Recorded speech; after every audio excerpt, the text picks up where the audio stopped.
Hey everybody, so in this video I'm going to do a demonstration of the exam you guys completed in week 3. I started this last fall, and it works a lot better in a classroom, obviously, because then I have the students work on it and then we go over it together. But we don't have that advantage. So I'm going to go through and I'm going to basically create the answer key for it. But more importantly, I want to show you sort of the level of detail and the sources that should go into this.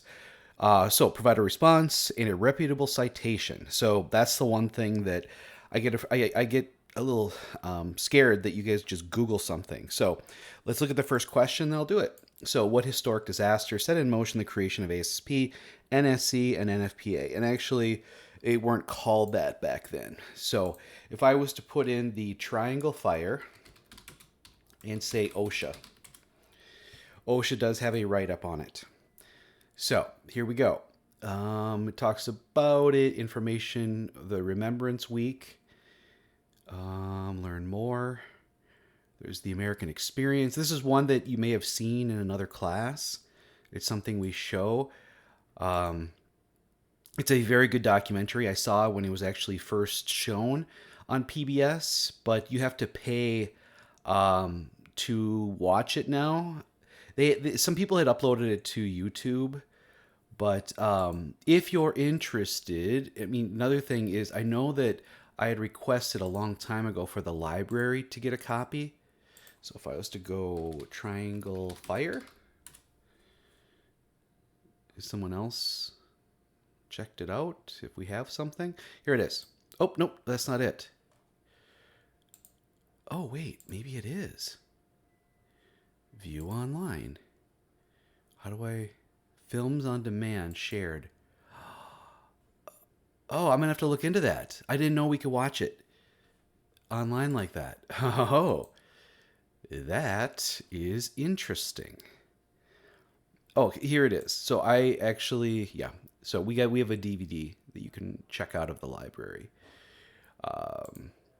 Yeah. So where was I going with all this? Okay, so back to the OSHA. So OSHA has a write up on it. Okay. Let's see if ASSP has something. Remembering the Triangle, American Tragedy. Okay, which one should I take? Remembering the Triangle. Okay, this is just an article. The memorial. Let's see if they've got a more formal one here. Yes, they do. Okay, does it say anything about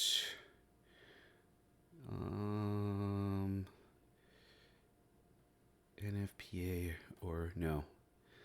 Oh, here it is. So in October of 1911, the United Association of Casual Inspectors, causality inspectors was founded. Then later renamed the American Society of Safety Engineers, and then later ASSP. So that was actually, so one of the questions could be, what was the original name of ASSP? It was the UACI. Interesting, right? It looks like, though, they don't talk about it from an NSC or NFPA. So let's go back and try that. So that's ASSP. Let's try NSC. Oh, they got the PBS, Wikipedia, National Safety Council, Technology to Save Workers. So this looks like an article. Not what I was looking for. NFPA has something, though. Yeah. So any of these resources would be acceptable. I'm actually going to copy and paste a few of these in here as reference. National, no, that wasn't good enough. This, okay, so this is the actual site. We saw this before. This is an excellent resource. Let's see here. I'm just pasting it on there, and I'll show you in a second. National Safety Council. That's AI. I'm not going to accept that. ASSP had this one. And then I'll put on the OSHA one. So I've got 4 excellent and reliable resources here for what was the disaster, and it was the Triangle Shirtwaist Fire. And I'll put that on there too. in a second. Let's see OSHA's version of it. Here we go. Copy, paste.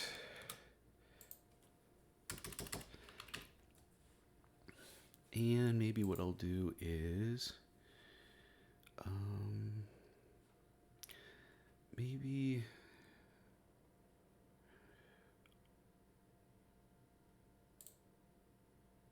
they say anything about NFPA. It's a decent historical perspective. Means for workers now. This is in the Washington Post. So I'm putting in more time than I really need to on this one. I mean, I knew what the answer was right off the bat, but I wanted to show you that there are reliable sources. I didn't rely on AI. I didn't just random Google. I actually looked for reliable sources here. And there's a lot. There's a lot here. Yeah. Okay. I think the one I'll actually make a picture of will be the PBS one, because that is the documentary. That would be, what was that? The American Experience? There we go. If I click on this.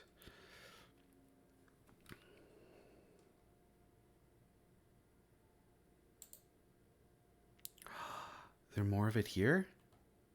Okay, I don't know if you guys can hear that or not. I couldn't. Triangle Fire, 52 minutes.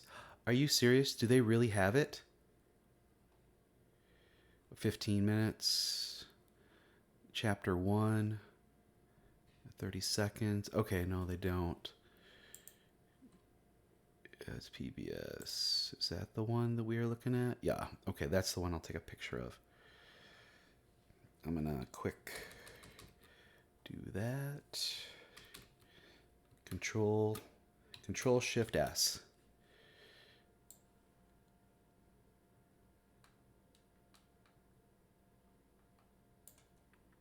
Copy. Paste. All right, so what did I get for this answer? It was a triangle shirtwaist fire. Got a bunch of great things here. Got an OSHA, an ASSP, the PBS, which is right here, and then JPEG above. So there's a complete answer right there. Okay, everybody? I've got multiple references. I've got a picture of one of the best documentaries that are out there, and then websites also. So I'm going to go File, Save As, 41 OSHA exam, answer key. This is where you would just type in your name or just your last name. Okay, so identify the conditions which OSHA can open an enforcement inspection. So we need the enforcement criterion. Let's get that. Open a new thing. We'll go to OSHA.gov.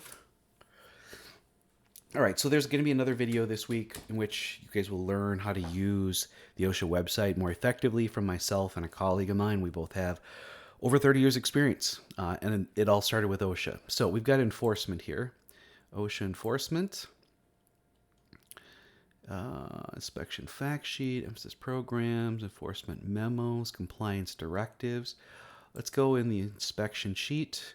What was the question? What are the conditions with OSHA can open it? Right here. Here are the inspection priorities. Control-Alt-Shift. There it is. That would be the answer. Copy. So I'm going to try to put in just as much information as I can here. Okay. Man, it'd be nice if that would fit. So I'm going to shrink this down. I'll try to get 2 answers per page if that's possible. I'll turn this into something that can be embedded. But then I got to get some space. Go on the next page. All right, so where did I find this? I found this. I'm going to copy. found on OSHA website under enforcement. Is that what it was? Under enforcement tab. Enforcement tab. And a document entitled, what is it called again? Inspections Fact Sheet and URL. All right, I'm going to bring it back over and show you. Identify the conditions which OSHA can open an inspection, inspection priorities, imminent danger, severe injury and illness. It's all right there, you guys. Oh, why did that disappear the way it did? Let's see if I can bring it back. Uh-oh, it disappeared. I deleted it. Should we try it again? Control paste. Why doesn't it want to go there? Okay, it's right there. Boom. Okay.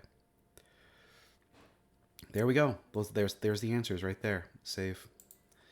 Number 3. I'm going to fix this up a little bit. And hopefully the things I'm doing on Word maybe even help you too. How does OSHA compliance calculate citation penalty amounts? Identify the document. Okay, so let's see. Is there anything here relating to penalties? There is. Wow. So here is the penalty amounts as of January 7th, 2025. And so I'm going to copy and paste that. OSHA penalties. I'm going to copy and paste this. Copy. Paste. I'm going to shrink that down because it is huge. And then I'm going to copy the URL and put that on here. Okay. Now there's also a memo. So let's go into the memo. So this was sent on January 7th, 2025 through Scott Ketchum. Let's see here. The purpose, the background. So it's a civil penalty. Here are the amounts. So it's gravity based. So depending on what the violation is, it's going to be high, moderate, or low.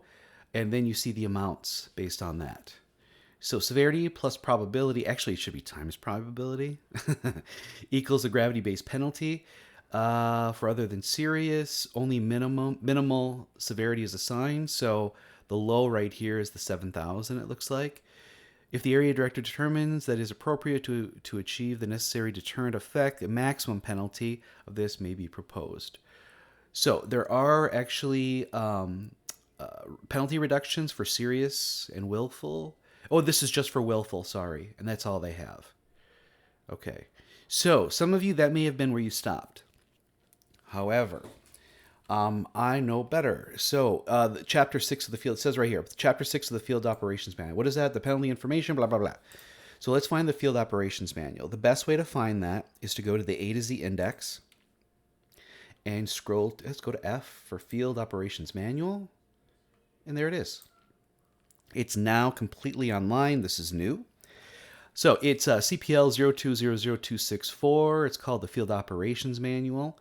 It's an OSHA instruction, but with the CPL, it's a compliance directive. That's what CPL stands for. Let's see here. So last updated, effective 2023, 1/23/23. All right, so let's go to Chapter 6, Penalties and Debt Collection. And let's see here. Civil penalties talks about authority, appropriate act restrictions, minimum penalties. I'm just going to zip back here, okay? I think, remember, if I was to say, what is the minimum? What did they say again? You guys, I'm coming up with questions. What's the minimum again? For a repeated other than serious violation would have no penalty, shall be opposed for the first repeated violation. So that's the lowest for a repeat. Again, these are for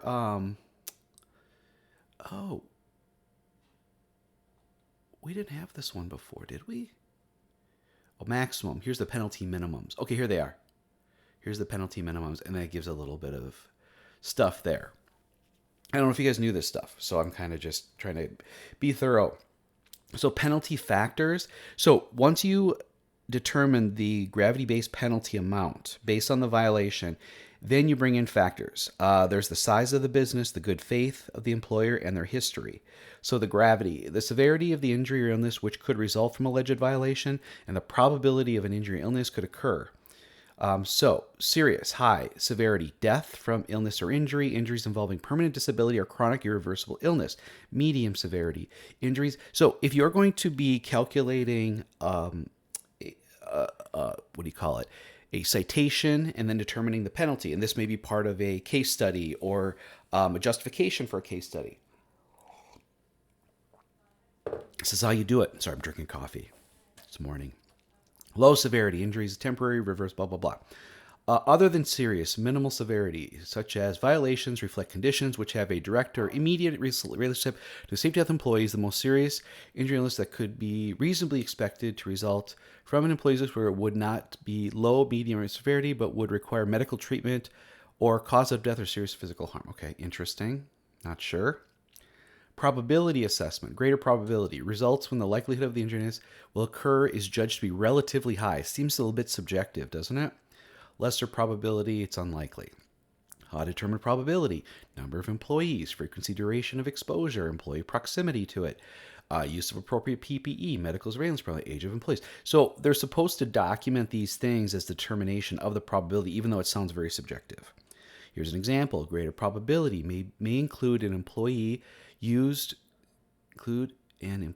exposed to the identified hazard for 4 hours a day, 5 days a week, where an employee has performed a non-routine task with exposures 1 to 2 a year and no injury or illness is attributed to the hazard, lesser probability may apply. Okay.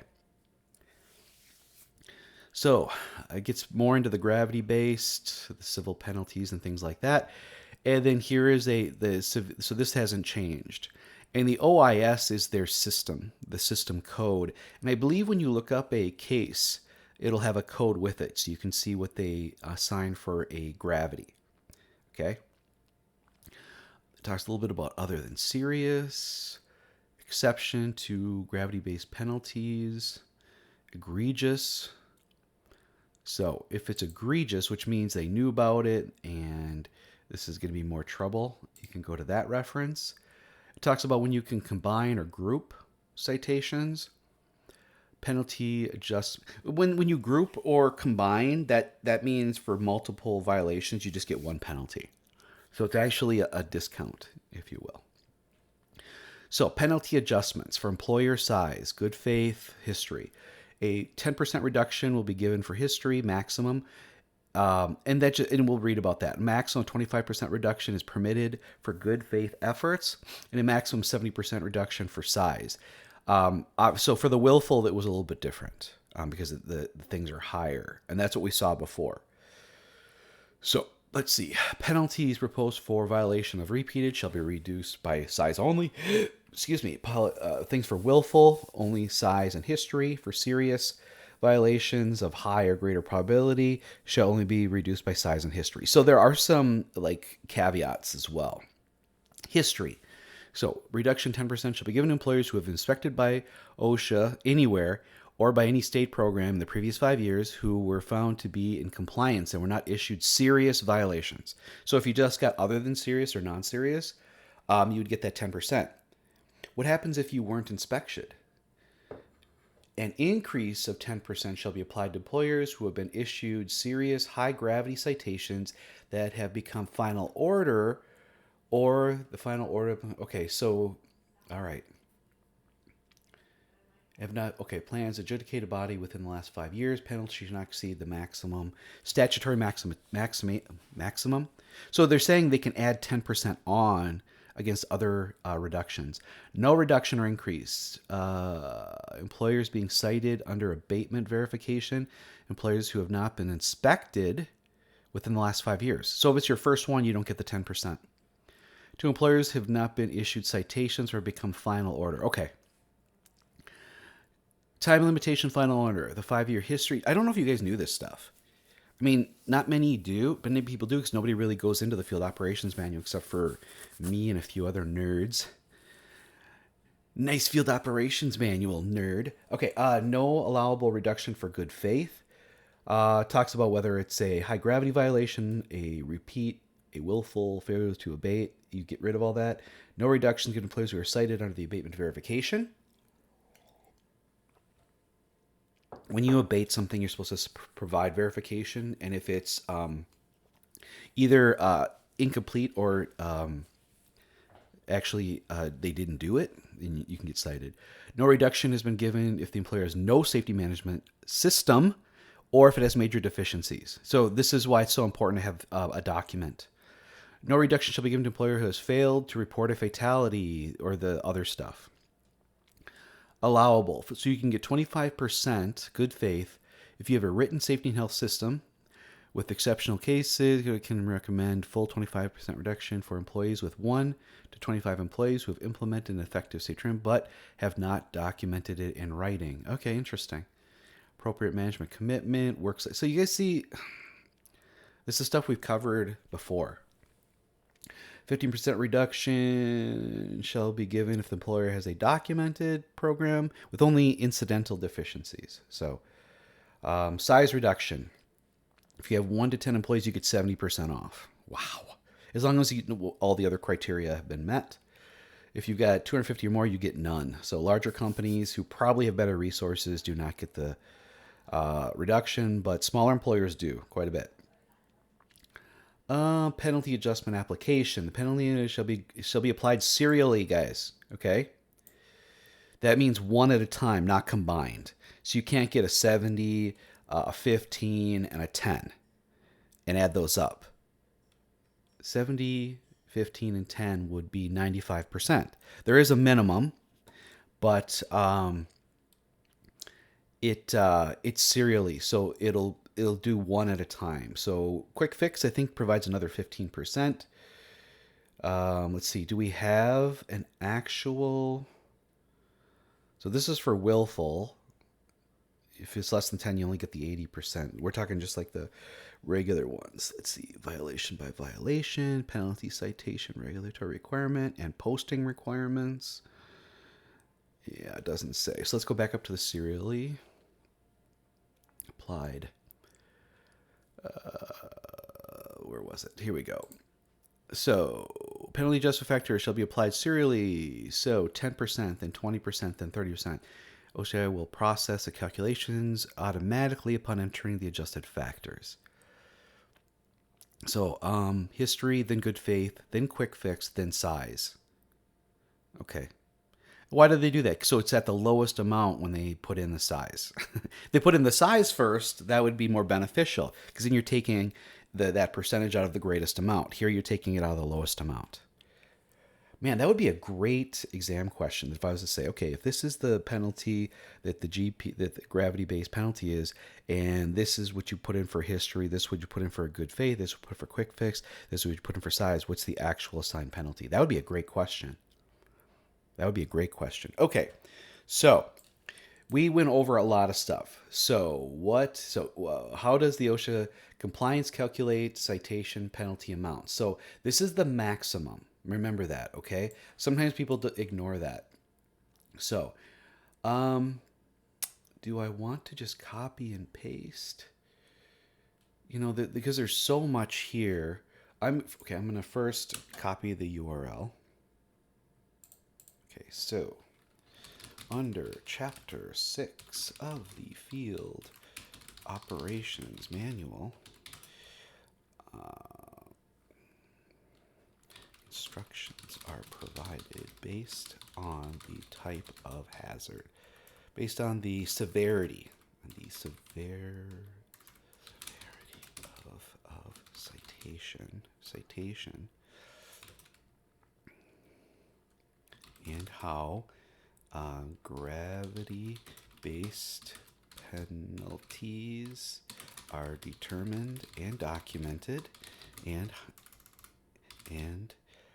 how penalty reductions are instituted serially to not exceed a minimum penalty amount.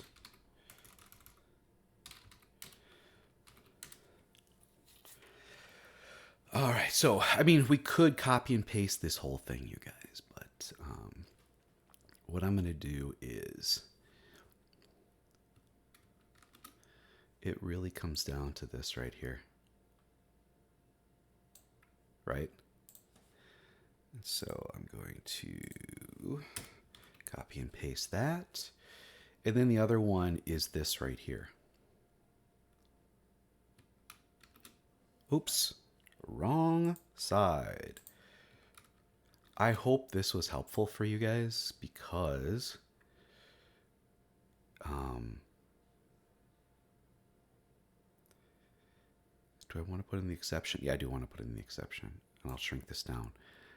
Not many people know this stuff. And I think it is very, very important that people know the extent in which goes into the calculation of OSHA citations. All right, so let's take a look here quick. So I've got the maximum amounts that are here. I've got the penalty factors under Chapter 6. This is how it's done. And then I've got a copy and paste here. Okay. Save my work. Difference between TRIR and DART. Okay, let's see if OSHA, let's see if they have incidence rates here under, if they don't, that's really weird. Incident investigation, no incidence rates. How about injury rates? Injury tracking. Let's go here. Are they going to talk about incidence rates at all?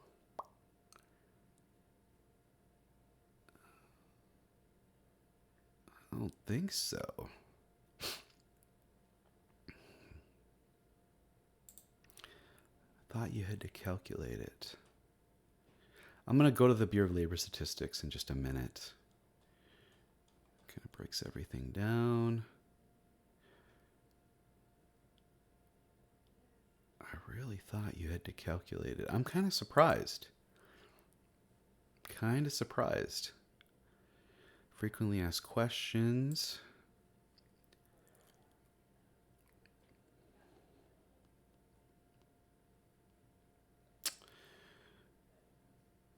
No, sir. Interesting that they use that, but they're not giving me a clear indication. I'm going to type in incidence rate and see what happens. Not a lot. OSHA, that's the high ones. Yeah, they don't talk about it. All right, let's go to the Bureau of Labor Statistics, bls.gov. Interesting. I really thought they would have something. All right, incidence rate calculator. So, are you guys going to tell me what it is, or are you just going to calculate it for me? I should probably zoom this in so you guys can see. So that was the incidence rate calculator. Let's look at industry. Nope, I don't want that. More information on calculating.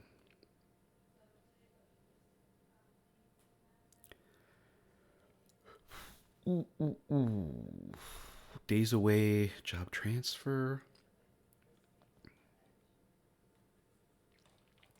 This is probably the reference I want. Because it talks about how to calculate them. Incidence rate, number of injury, illness. Okay, they do talk about the DART. Okay, yeah, this is what I wanted. Copy. No, do we have a clear indication anywhere? I think right here. Yeah. I'm going to include that too. Okay, I better quick paste the URL and then copy and paste this. That looks good. Copy. Paste. All right, let's shrink this down a little bit because maybe I can fit 2 on here. Shrink this and hope it pops up. Didn't. I'm going to steal some margin.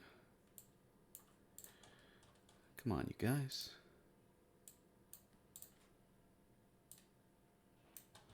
Did it? It popped. Okay, there we go. Maybe I can even get a little bit more out of it. No. Okay. All right. Oh, that type is really big, so I'll shrink that down. And then I'm going to steal you. There we go. The difference is what goes into it. Dart has just H and I. TRIR is H, I, and J. Okay. Save my work. Identify the conditions which determine if a workplace injury is OSHA recordable. Well, we were there a second ago. We'll go back into the OSHA website. Let's go into record keeping. So, where's the record keeping? Here it is. What determines OSHA define a recordable injury or illness? It's right here. Control S. How does OSHA define a recordable injury or illness? Copy. Paste. See, that one was pretty easy. There's like 5 different places that you could find that. And paste the URL. I mean, you could look it up under 29 CFR 1904 as well. Requirements, regulatory text. So, and you can look up letters of interpretation, news release, things like that. There's a lot here. I'm gonna see, it doesn't have anything with incidence rates. That really surprises me. Because they're saying go to BLS, record keeping advisor. What is that? Department of Labor. It looks about as clear as mud. Hearing loss chart, Federal Register, regulatory text, brings me to 1904. General record keeping criteria, determine work relatedness, new case. Yeah, here it is. So it's under 1904.7b. And that's how you determine it. So that would be the actual standard itself. You know what? I'm going to be so bold. Put that in there too, but I'm going to shrink it down. So it doesn't take up a lot of space. I'm going to shrink this down too. Save. Oh, we're 30 minutes in? Jeez, I got to pick up the pace. All right, identify the conditions under which an employer must upload their 300A. Well, we were there a second ago. Go back to the ITA, injury tracking application. Who must submit? That didn't help at all. I don't want to create that. I want your information. Yeah, there we go. Determine whether you are required to submit. Here it is. IT coverage application. Control-Alt-Shift. So it depends on your size and your NAICS code. Copy. Paste.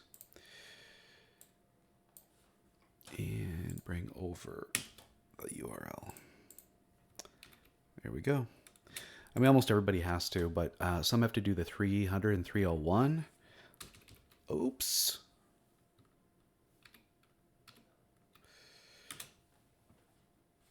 Sorry, my other form just blew up.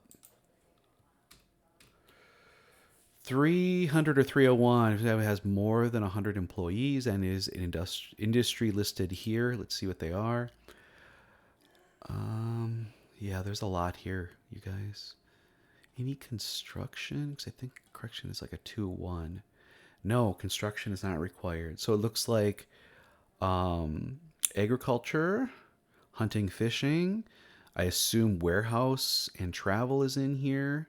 It looks like they're really going for the industries that have the highest incidence rates so they can get more information from them. I would assume that's what this is. It'd be interesting if they ranked them by. Yeah, they got the 623s in here. Yeah. Did you guys see warehouse or travel? Because they... There it is. How did he know that? Because I read the stuff and I know who has the highest incidence rates. Cool. all working out pretty well. And again, I came up with these questions, but what is the difference or purpose of an accident investigation versus root cause analysis? Good question. Let's look up incident investigation on here. Do they have accident investigation? I wouldn't think they would because they use the term incident investigation. HI, incident investigation. So we've got that definition. Let's see if OSHA has a root cause analysis.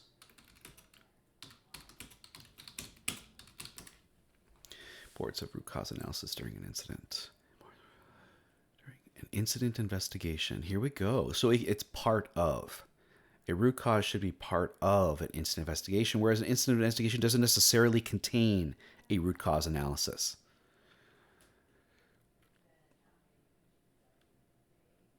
Okay, that's basically it right there.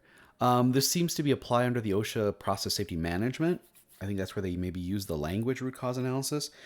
Whereas a general incident investigation, oh, it does. Incident investigations that focus on identifying and correcting root causes, not finding fault or blame. So that's really what it is that a root cause tries to not assign blame. Isn't that interesting? That's cool. Okay. So incident investigation, and then some of this language here. So really, an incident investigation is probably more along the lines of like what they have for the record keeping stuff. But unfortunately, it doesn't call out for root cause analysis. It just says do an incident investigation. But what they're saying is that, well, this is with the EPA. So I'm just going to do this right. No, I'll copy this because I like that stuff right there. Copy. So we've got two references here. We've got the fact sheet, and we've got the OSHA thing. I really hope this is helpful for you guys, that I'm going, this level to find this stuff. But I think in our field, we have to. We have to show where we're getting our information and demonstrate that it's legitimate. Okay. Bring this back over. File. I'm saving it. Did that disappear? It did. Okay, I'll clean this up later. Remember, presentation is important. I mean, because this is electronic, I could just go one per page. I don't know why I was trying to do two per page. Saving nothing. Here's the other thing, too. This is great. Why would we do this? Well, I want to create a really good... What the hell? I want to create a really good reference that I could use later.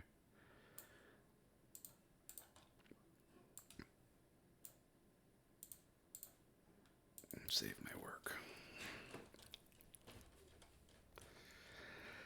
What is the best methodology for analyzing ergonomic tasks or manual assembly work? Okay, so this one, I'm going to go to Google and best method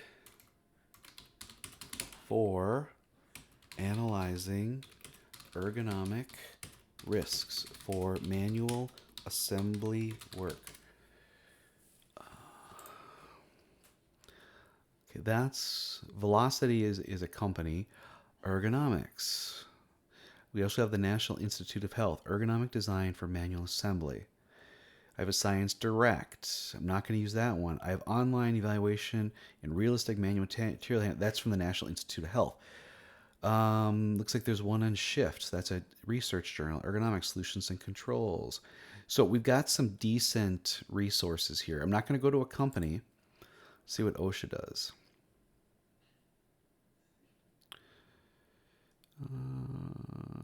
Let's see. I didn't see much here. Evaluating tools, manual handling. Yeah, I think what they did is they just threw a bunch of stuff against the wall and hope something sticks. All right, so let's see what this is. ergonomic design of manual assembly using digital human modeling. So they recommend digital human modeling. Oh, look at here. Cross-sectional study was used among common assembly workers. Data was gathered through these different approaches. Results. Okay. The prevalence of musculoskeletal were high among assembly workers. Rula techniques showed that the design of the manual. There we go. Rula's the best, according to this study. Isn't that interesting, you guys? I think that's really interesting. Okay, that was one of them. Oh, we don't need that anymore. So that's one of the resources. Exact method. Recommend. I'm not going to do Ergo Plus. Online evaluation. Model for assessing and managing workplace. This is Shift Journal. Oh, it's by George. Using ERAM. Many situations achieve ergonomic related improvements. Use ERAT described in this. Part of a model, this thing. So primarily Rula, secondarily ERAT. Yeah, that's kind of interesting. ERAT, Ergonomic Risk Assessment Tools. Does it talk about Rula in there? Interesting. Interesting stuff, you guys. So it's like, when you're going to choose one of your methods that you're going to use for your case study, make sure you have a reference by which you can justify it.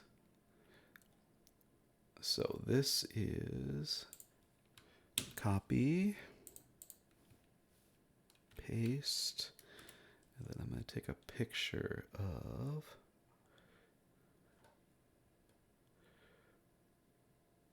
this. Shrink. Oh.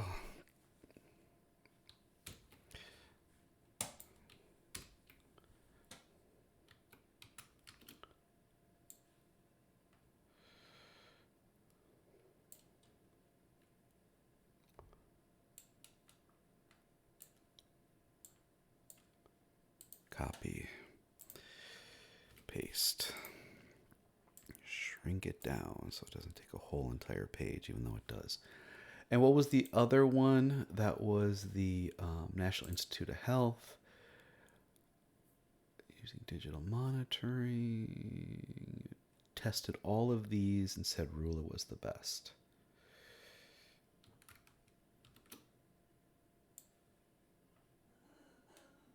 Okay, there we go. Copy.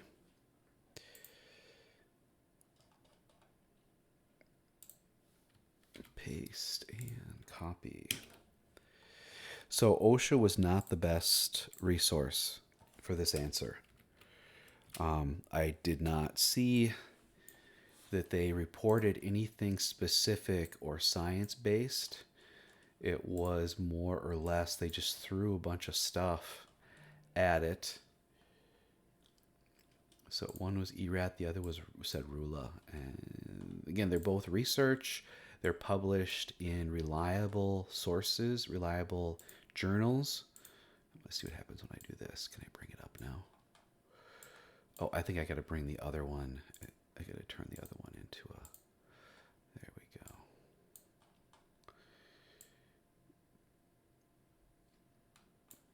Okay, let's bring this one down.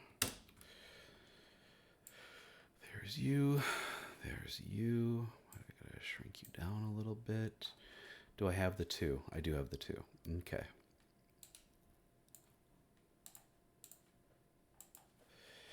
We're at 44 minutes. Best method for assessing machine safeguarding. All right, let's figure that out. Well, you know what I can do from the OSHA website? I can do the index and then machine safeguarding, machine guarding. Best method, hazard recognition. Machine guarding e-tools. Mutations, potential associated, mechanical power press, electrical.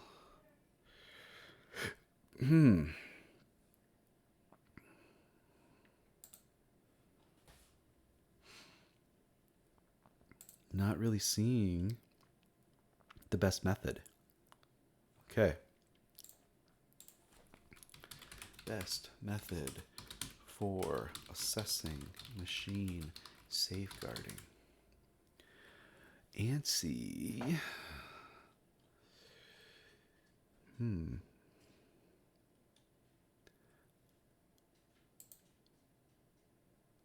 Comparing machine safeguarding assessment and risk assessments.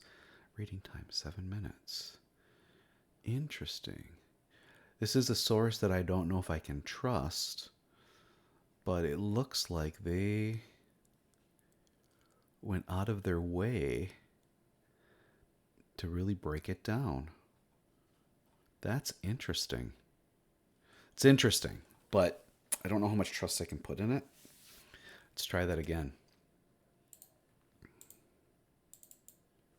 Actually, I'll just go with this.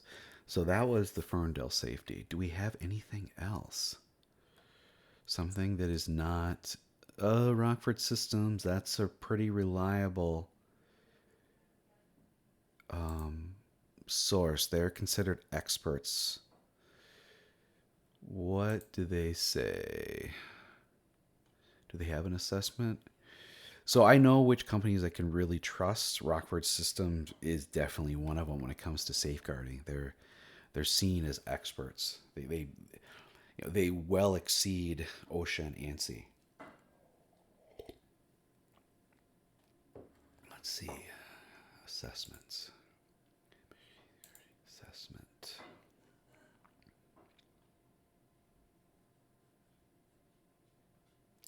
Yep.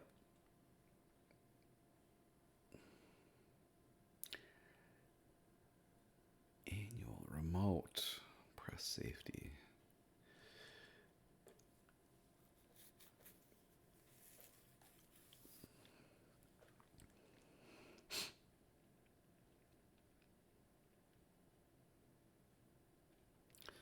So they're not coming right out and telling us what the best is, but this is definitely a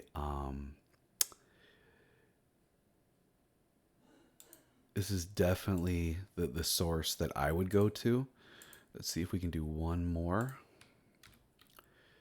No, that's not what I wanted. Best methodology for assessing machine safeguarding.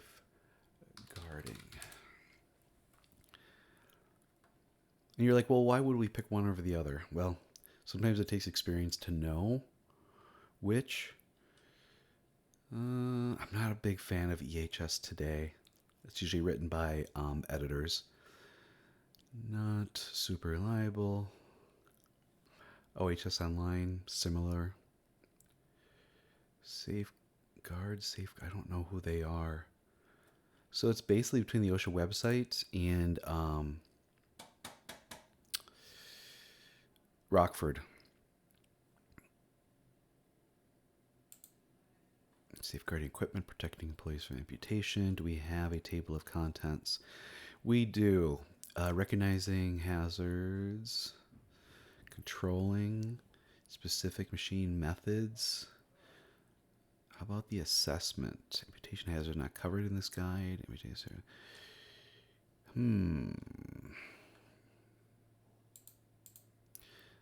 Let's go to page 7. See what it says. This is page 7. So it doesn't give us a pure checklist, unfortunately, or something we can use. It just is an educational point telling us we need to do hazard assessment. Oh, that's really limited. It talks more about solutions than it does about assessment. It even covers lockout, tagout. Additional resources, good to know. Gives you a case study or two. So this is a decent document, not bad. Let's see more if they got anything under hazard recognition. Machine guarding e-tool. It's an introduction to it. Not seeing the anything that's guiding how I would do an assessment. So what I do is I would look to Rockford Systems primarily, secondarily OSHA. I'm not going to do this. We're getting really deep on time here. According to OSHA, what period of time is legal to use an extension cord?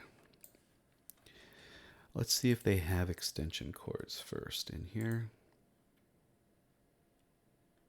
Nope. Another word for extension cord is temporary wiring. We don't have that here, so I'm gonna have to search temporary wiring. Let's do extension cord first. Extension cord.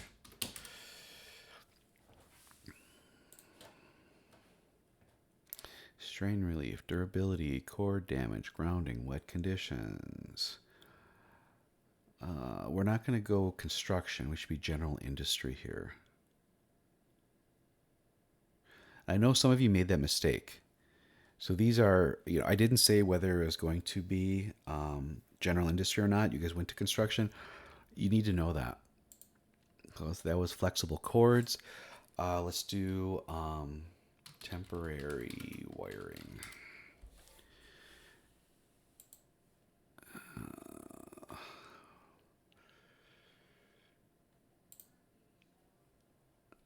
Oh, that's standards interpretations. Maybe I should go to electrical. Temporary wiring, that's heavy construction. Not what I wanted. Maximum allowed distance.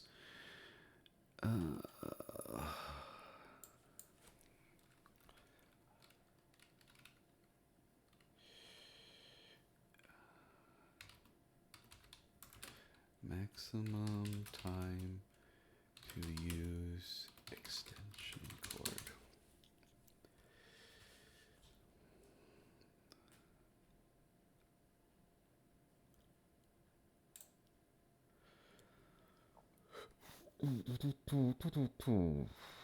I mean, I know what it is, but I'm trying to find it. This is frustrating. I'm going to do a general Google.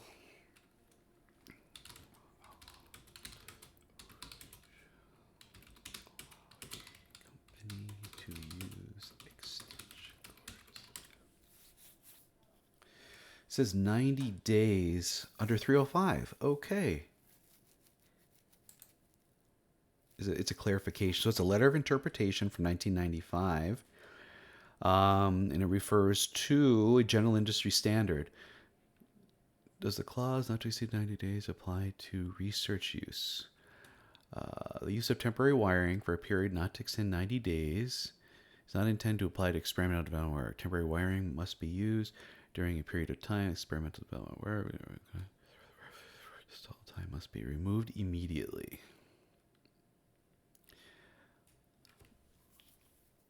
Our research. Okay, so this is asking for a university. The reply to the question is no. There is no 90-day limit as described above. It's comply with the installation also. Okay. So it's saying 90 days, but it's saying it's not. That was back from 95. Let's see what else we got.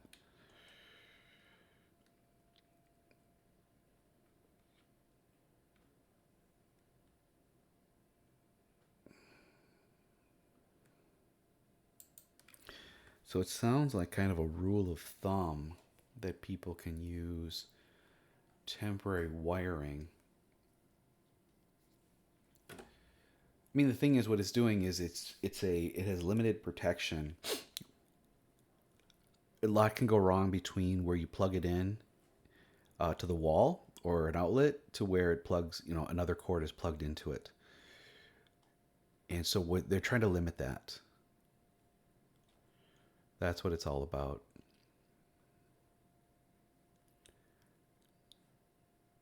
Again, this is 1910. The thing too is, one, the line can be damaged and it poses a hazard of arc spark fire. The plugs themselves can come loose and provide, exposed poles, arc spark fire. It's better to have things in conduit or behind walls, and completely controlled, that entire circuit being controlled by legitimate circuit breaker. Yeah, I'm not seeing like a time limit here. It's just kind of saying how it can be used. This is from 2006.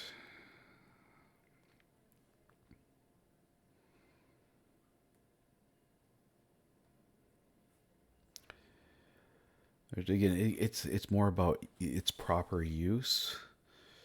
But if you're using an extension cord for more than 90 days, you should just put in a permanent wiring system. That's sort of the rule of thumb. All right, let's go to the next question. What are the top 5 causes of workplace non-fatal injuries and illnesses? That's a simple Bureau of Labor statistics.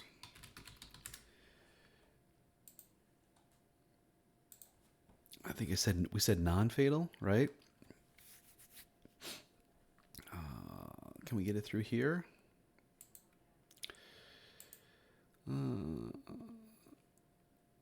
Non-fatal injury rates.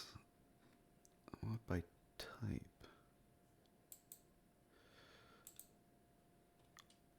No, that's by over time. Oh, no, not what I wanted.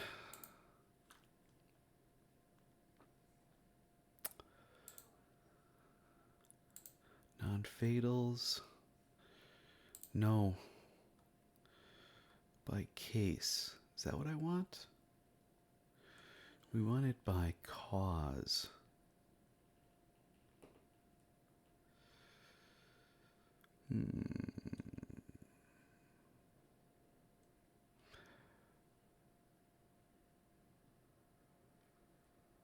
Nature, no. Body effect, no. Event or exposure. Let's see what that is.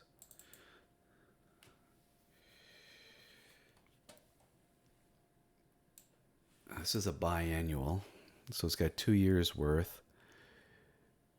Let's see here. All industries, total cases, total contact was 450,000.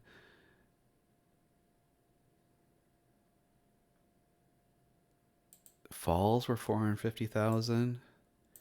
Overexertion was 520.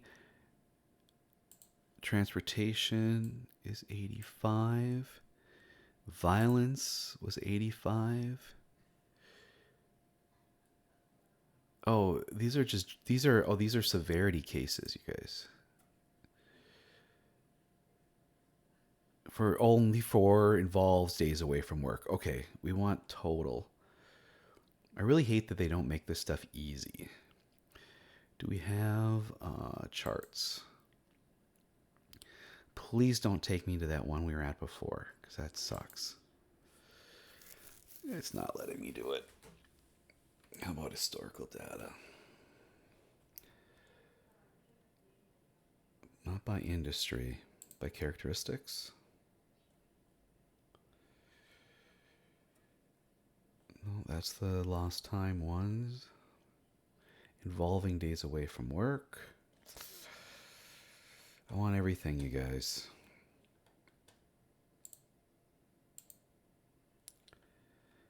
All data. This is the most recent. I don't think it's going to give it to me. By industry, by industry, by industry.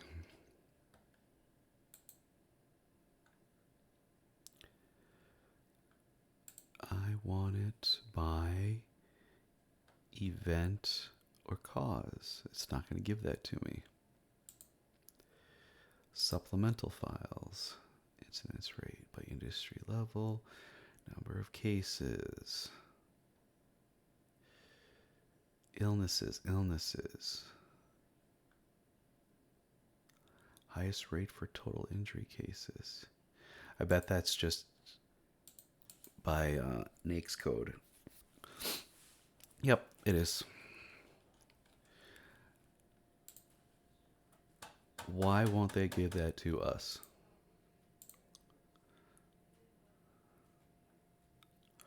Wow, this is lame. Super lame. I don't want the industry data. I want the by cause. I don't want just those cases or those cases. That's illness. Establishment size. Don't care. Charts.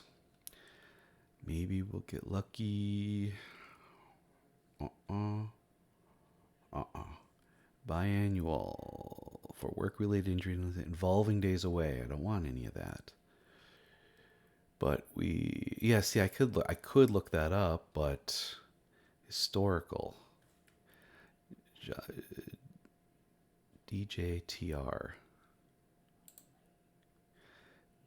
That's just transfer and restriction. We don't want that. Historical data.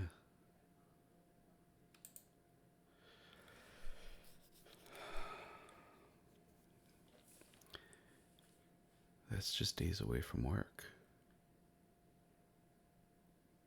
As is that.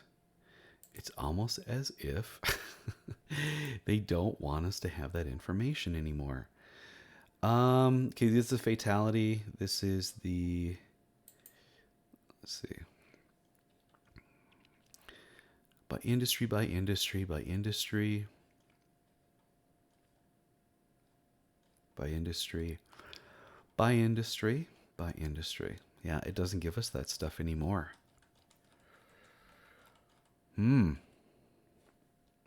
Not cool, BLS. Not cool. And it takes us back to this crap. Like, this is helpful. It's not.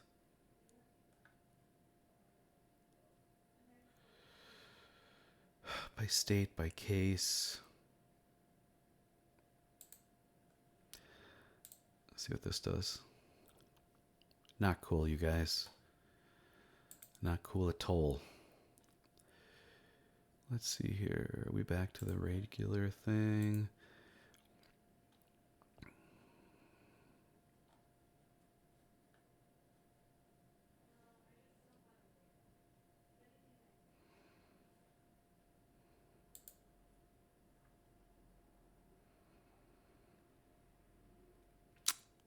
Yeah. They're really holding back.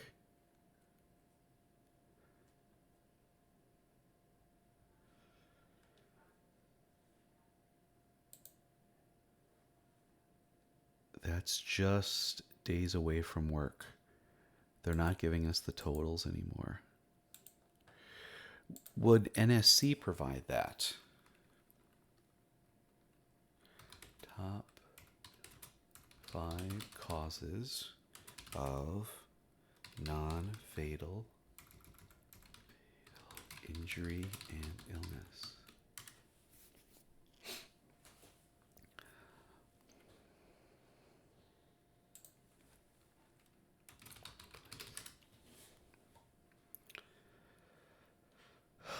National Safety Council seems to have something.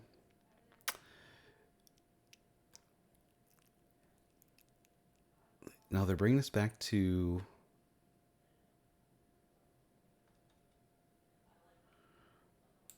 BLS.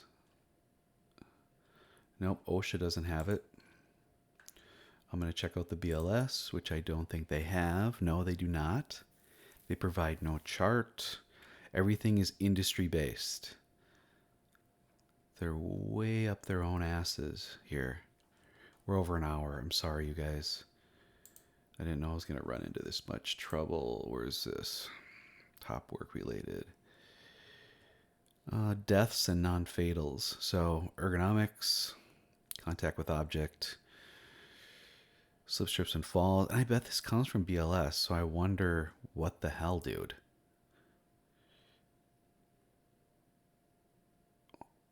Violence is down. That was higher before. And there's transportation, explosion, fire, not even on the list. Okay. That upsets me. They've basically gotten away with not doing that. What does OUTA stand for? That's actually something that I got from Rockford Systems a long time ago.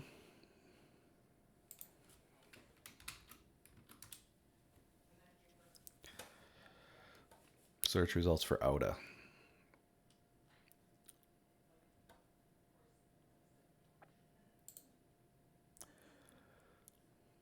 OSHA's definition of a guard must prevent from reaching over, under, through, or around it. That's what OUTA stands for. That's the resource I'd use. What is the minimum face velocity? Okay, we're actually getting into some standards here quick. Minimum face velocity for standard paint spray booth. What's interesting is that paint spray booths, I'm so mad that I couldn't find that stuff, is usually under the flammable liquids, but a lot of people don't know that there's actually a ventilation standard. And it's 1910 94. So if we go into that, I mean, for different applications, there's different requirements, but they do provide like a general linear face velocity to ensure that that things that are made airborne within the spray booth do not get out. They've got I mean, it talks about ventilation for a lot of different things. So I'm going to control F and spray booth. What? There we go. Spray booth operations.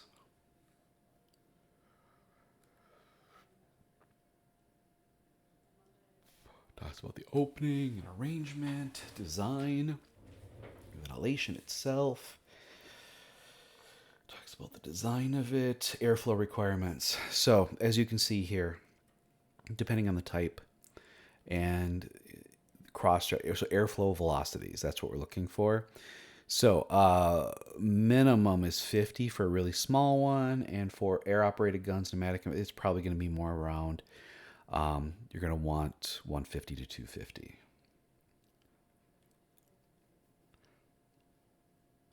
Kind of talks about different things here. That's what you need. And you got to make sure you have makeup air, otherwise you're going to choke the ventilation. It's not going to be as effective. That may be one reason you don't get the face velocity you need. What is a primary health concern with sandblasting? We can find that. Now I'm going to have to go back and recreate this. Kind of makes me mad. I thought this was going to go quicker. I was having fun before. No. Sandblasting.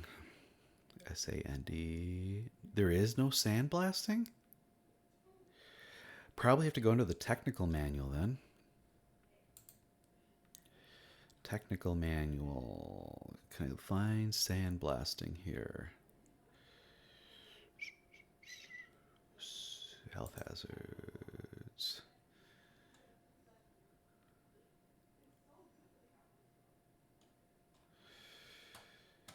I'm gonna look up sandblasting here and see what happens. Sandblasting.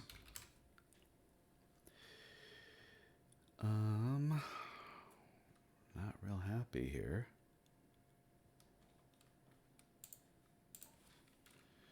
Sandblasting. Health concerns. OSHA. Okay, finally found it. Protecting workers from hazards of abrasive sandblasting. Silica is our number one. There's also possibility of coal slag, metal fume, grit, toxic metals. I mean, they could probably put in total dust and everything, but the primary health concern is the silica sand. But there could be things there too. What are the 3 classifications of training for lockout tagout?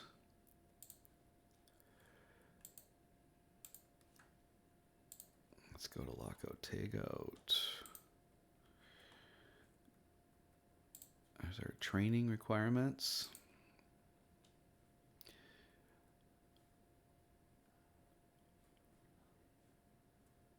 Okay. It talks about 3 program requirements, but doesn't clearly indicate. Let's go to the standards here. Control. Related information.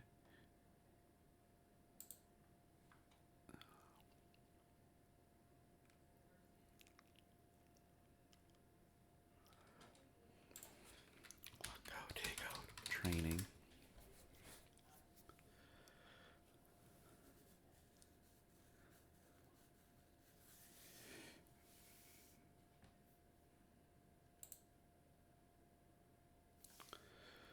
Not what I wanted. All right, I'm going to go back to the lockout tagout.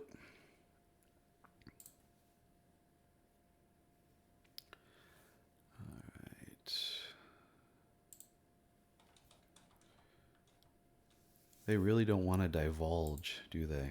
Control F. Training.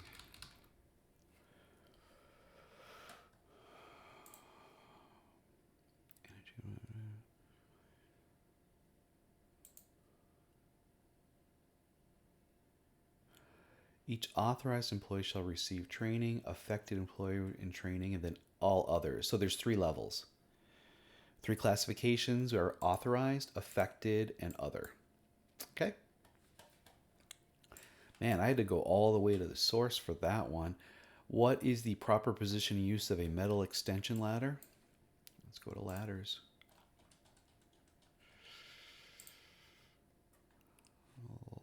Ladders. Where is it? LAD. There's no ladder? Really?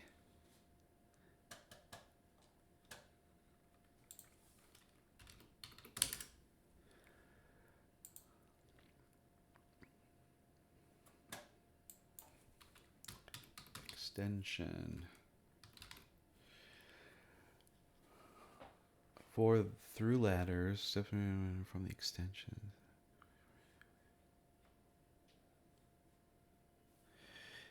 What was the question again? Oh, for accessing higher. So let's try accessing. Access.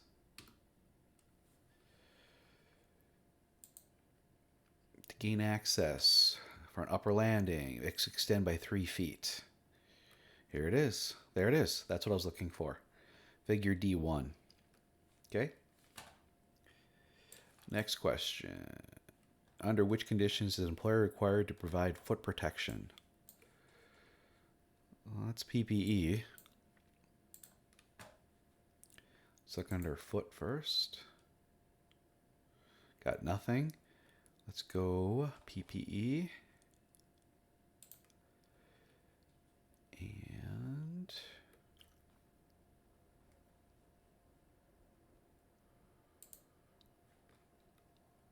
eye, face, foot, 136.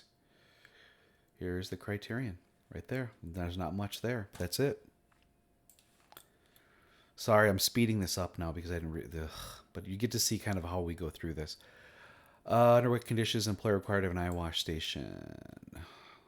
Let's go in here and go eye wash. Eye and face protection is eye wash here. Standards.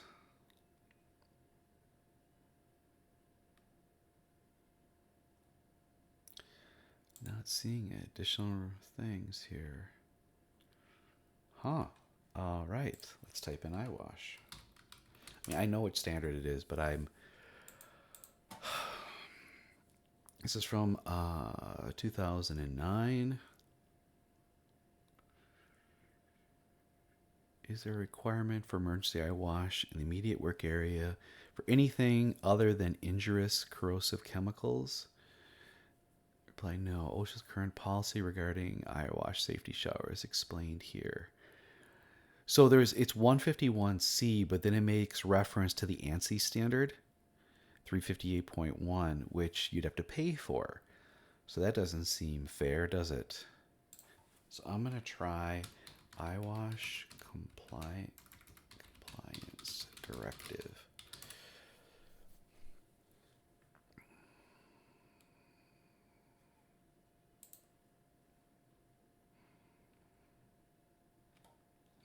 No. So eye wash station. So you really are getting into, again, okay, we got the Z358.1. Talks about shall be provided within the work area for immediate use, depending on how corrosive things are, stuff like that. I really think there is a compliance directive, though. OSHA compliance. I'm going to call it an enforcement directive for eyewash stations. It talks about 151C, but I really thought. Okay, so there's more information here. Requirements for eyewash, health effects. Yeah, it's basically letters of interpretation that you have to go to. Has to be within 100 feet, basically. It says local, but 100 feet is what the interpretation is. If the pH is 12 or higher or 2 or less. Otherwise, you can put it further away. And it needs to be a dual flush so that you can use both hands to hold your eyes open and be hands-free operation after initial activation. It has to provide like 1.2 liters per minute of potable water, things like that. That's all under the ANSI standard. Minimum certification for forklift operators, well, that's once every 3 years, has to be on site. There has to be both classroom or book learning plus demonstration. Under which conditions is bonding ground required for 50? This, I'm going to make this probably one of our real world problems. Monitoring for noise. Okay, I'm going to skip these because you guys can look those up. Sorry, this one's so long.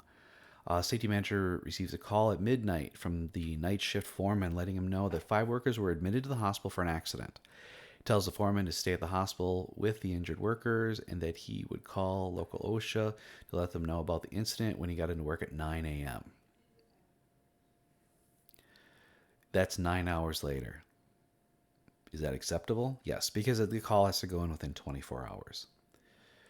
Construction worker asks the foreman if he needs to put up any barrier or guardrail for a wall opening that has a drop of 6 feet. The foreman tells him yes, it's required for all wall openings. No, it doesn't. It's required for anything over 6 feet. Required, I should say, but should be done. So that's actually not. It's not required, but if that's their policy, that's fine. So that's not a violation. It's a little bit of an overkill or misinterpretation, but whatever. It's not that bad. A company that uses flammable liquids only incidentally, not manufactured, regularly keeps 6 to 8 1-gallon closed containers of Category 1 flammable liquid outside the regular storage cabinet. So you just have to look up how much they can have. You're supposed to only keep out what you'd use in a shift. Should we look that one up? That's under the flammable liquids. There's no flammable liquids. Are you serious? Let's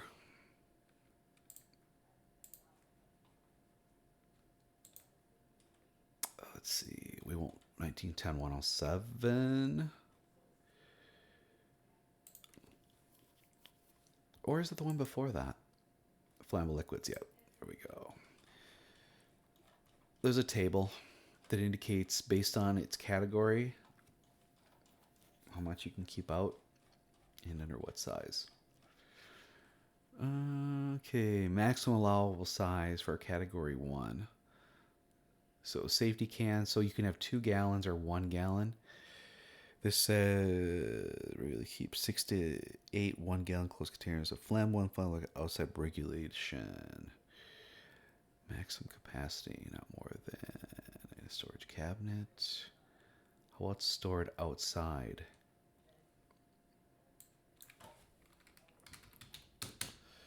Installation outside.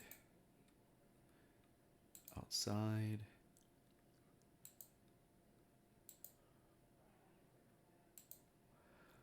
Let's talk about piping.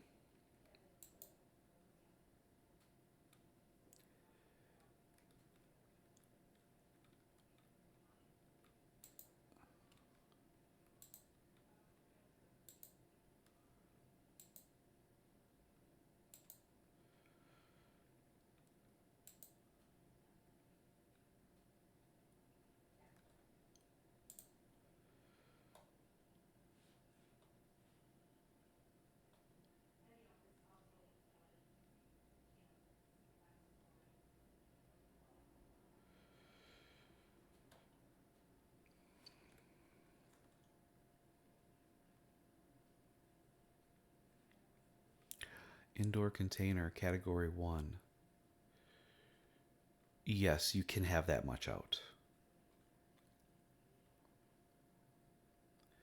Indoor portable tanks.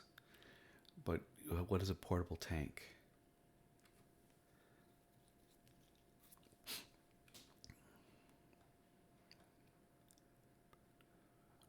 Not permitted. Interesting. I mean, the rule of thumb is as long as you are using what? Storage outside buildings. Spill containment. Just looking at this, this is a really small quantity, 6 to 8. A barrel, on the other hand, probably not, unless you can justify you're going to be using it. A local safety professional applies for a position to manage the response and cleanup of a serious hazardous waste release. His resume indicates that he has completed the hazardous waste 40-hour initial, but no additional specialty training or previous field experience. Initially, the general contractor questions his lack of experience, but because he holds a CSP designation, they look past it. That is actually a violation. You have to look under the HAZWOPER standard.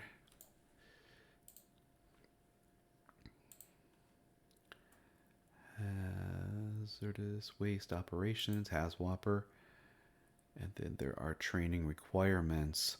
You have to hold the 40-hour plus have so many hours of work experience. The CSP does not matter. Let's see here. Training FAQs.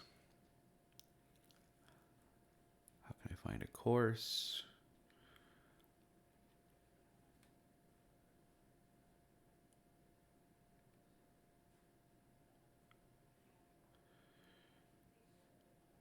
How can I meet the qualifications? Let's go to the standard.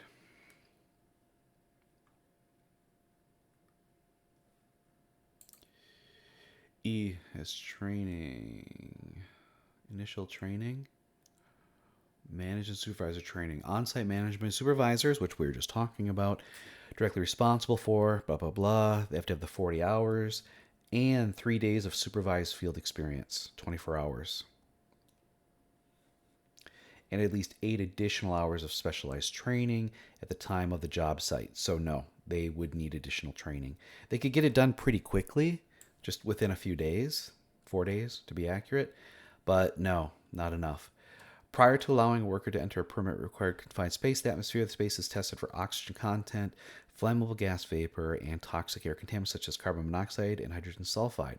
All levels are below the posted limits, so the supervisor allows the entrant to enter without requiring any further air monitoring. It depends on the space. If it's an innocuous space that is unlikely to have any sort of biologicals or connected to anything that may be burning or have sewer gas, so basically the biodegradation of biological organic materials, then it might be okay, especially if you have continuous ventilation on. But if there's any chance or you don't know, you should still bring down the air testing, especially if you don't have continuous airflow through the area. So that is not a good plan. Yeah. So I am really sorry this took so long. I wanted to do a lot more, but I also wanted you to observe sort of the methodology I go into it. I find this fun, so I would have kept going and actually copied things down, but you also see some of the frustration that not all the answers are readily available, and you got to be careful how you search things and make sure it's reputable. All right, that's all I got. I'll see you in the next video.